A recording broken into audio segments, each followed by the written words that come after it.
eerste dag dat ik je bovenop een zeegolf voor me zag.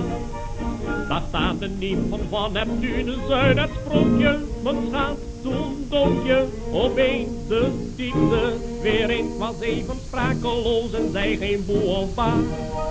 Maar ogenblikkelijk dook ik je na.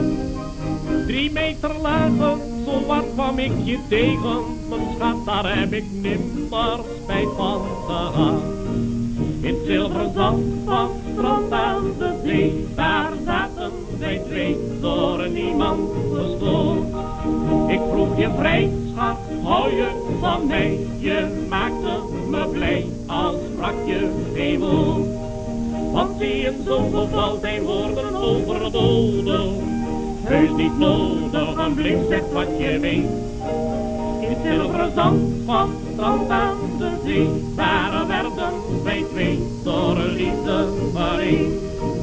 Je kon trots allerlei bezwaren, kleine schat, niet zeggen dat je op een drogie bij me zat.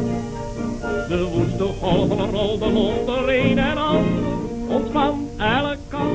Juist toen ik vroeg om je hand met een bewaardschoolslag, zwom ik weer in je buurt. Zo heeft mijn aanzoek wat langer geduurd. Ik hield mijn hoofd op, dan staat toch boven water, mijn schat, dat ik je eerste kus heb gehad. In het zilveren zand van het strand aan de zee, daar zaten wij twee, door niemand gestoord. Ik vroeg je vrij, schat, hou je van mij? Je maakte me blij, als sprak je geen woord. Want zie je, in zo'n geval zijn woorden overbodig.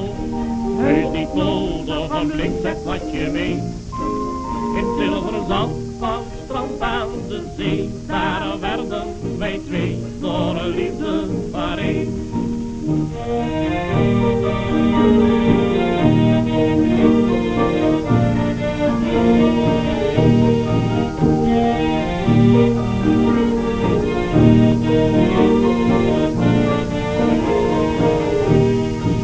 Wat zie je, zo'n geval zijn woorden overbodig.